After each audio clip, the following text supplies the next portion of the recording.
بسم الله الرحمن الرحيم سأل سائل بعذاب واقع للكافرين ليس له دافع من الله ذي المعارج تعرج الملائكة والروح إليه في يوم كان مقداره 50,000 سنة فاصبر صبرا جميلا إنهم يرونه بعيدا ونراه قريبا يوم تكون السماء كالمهل وتكون الجبال كالعهن ولا يسأل حميم حميما يبصرونهم يود المجرم لو يفتدي من عذاب يومئذ بنبيه وصاحبته وأخيه وفصيلته التي تؤويه ومن في الأرض جميعا ثم ينجيه كلا إنها لظى نزاعة للشمال تدعو من أدبر وتولى وجمع فأوهى إن الإنسان خلق هلوعا إذا مسه الشر جزوعا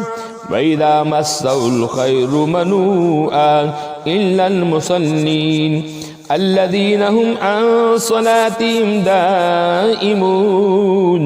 والذين في أموالهم حق معلوم للسائل والمحروم والذين يصدقون بيوم الدين والذين هم من عذاب ربهم مشفقون إن عذاب ربهم غير مأمون والذين هم لفروجهم حافظون إلا على أزواجهم أو ما ملكت أيمانهم فإنهم غير ملومين فمن ابتغى وراء ذلك فأولئك هم العادون والذين هم لأماناتهم وعهدهم راعون والذين هم بشهاداتهم قائمون والذين هم على صلاتهم يحافظون أولئك في جنات مكرمون فما للذين كفروا قبل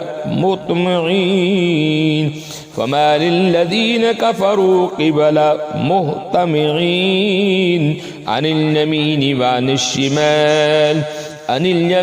وعن الشمال أزين أيطمع كل امرئ منهم أن يدخل جنة نعيم كلا إنا خلقناهم مما يعلمون فلا أقسم برب المشارق والمغارب إنا لقادرون ألا أن نبدل خيرا منهم وما نحن بمسبوقين فذرهم يخوضوا ويلعبوا حتى يلاقوا يومهم الذي يوعدون يوم يخرجون من الأجساس سراعا كأنهم إلى نصب يوفدون خاشية أبصارهم ترهقهم ذلة ذلك اليوم الذي كانوا يوعدون صدق الله العظيم.